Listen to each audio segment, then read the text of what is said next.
السلام عليكم، ازيكم يا حبايبي؟ عاملين ايه؟ يا رب تكونوا بألف خير. النهارده ان شاء الله مع بعض هنعمل الكشري المصري في حله واحده بطريقه حلوه قوي زي بتاعه المطاعم واحسن كمان. بصوا ما شاء الله.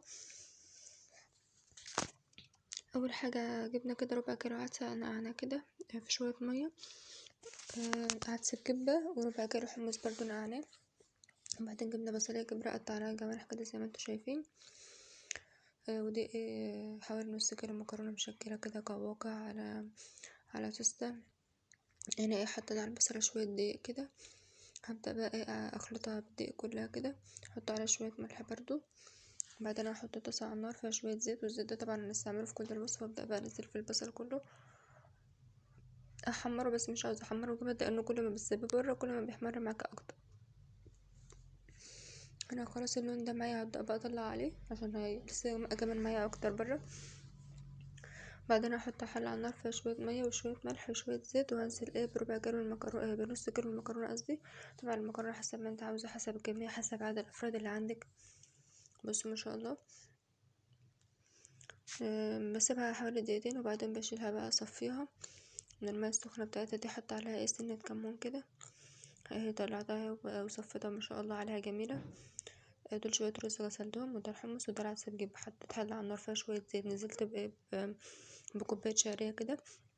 هبدا اقلب فيها احمرها، وبعدين انزل بالرز، وبعدين العدس بجيبها، وبعدين الميه. المكرونه ممكن تحطها معاهم بس انا مرضتش لان بحسها بتغمق. احطها كده مع العدس بجيبها.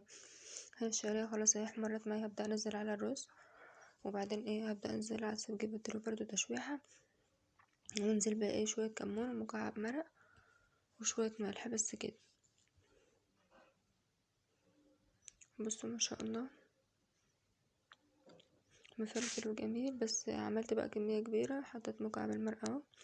كنتش عارفه بقى، قلت اعمل شويه صغيرين، لقيتني عملت كميه كبيره. طبعا الكشري اصلا بيرمي معاكي وبيكتر يعني ما شاء الله.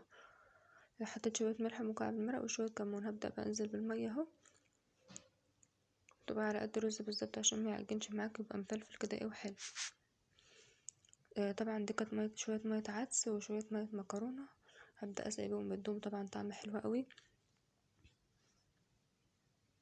اليوم ده كنت راجعه من الصبح وكنت مطلعه الحاجات من الصبح، وبعدين قلت لا هعمله برضو حتى لو متاخر.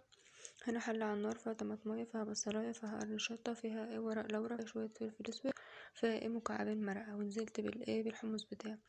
هسيبه يتسلق كده. الطريقه دي بتديله طعم حلو اوي. هنا شويه زيت كانوا باقيين في الطاسه، قمت نزلت شوف عصير الطماطم كده عشان نعمل الصلصه بتاعتنا.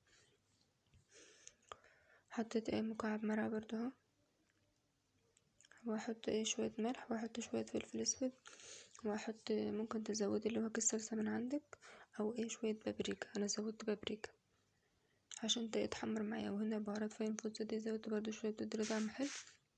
ولما تقرب تتسبك هننزل البابريكا، هننزل عليها ببهارات الكشري اللي احنا وريناها لكم قبل كده.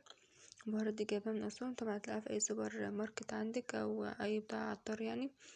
دي بتدي للكشري طعم حلو قوي. بس ما شاء الله بتاع الحمص كان قرب يستوي معايا اهو.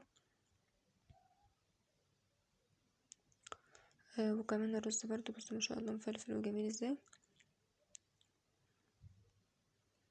خلاص كده كان قرب يستوي بقى. هطفي على النار اول لما شرب الميه وانا الصلصه. بس ما شاء الله دي البهارات اهي. اول لما تتسبك معايا بنزل عليها بالبهارات دي عشان ريحتها تفضل ثابته. بصوا الرز ما شاء الله حلو ازاي.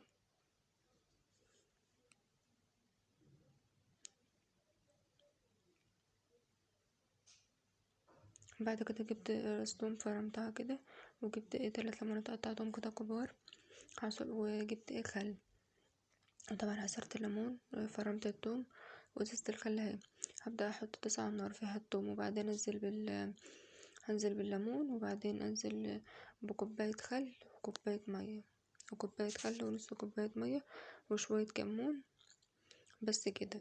طبعا عشان اعمل الشطة هعمل هحط نفس الطاسة دي واحط فيها شوية شطة، وبعدين احط فيها معلقتين صلصة، وبعدين احط فيها شوية مية من بتاعة الحمص بتاعي. بس كده طريقة سهلة وبسيطة، جربوها بقى. وما تنسوش اللايك والاشتراك في القناة وفعلوا زر الجرس عشان يوصلكوا كل جديد. وشوية شطة، معلقة صلصة، شوية مية من بتاعة الحمص، ودي الصلصة.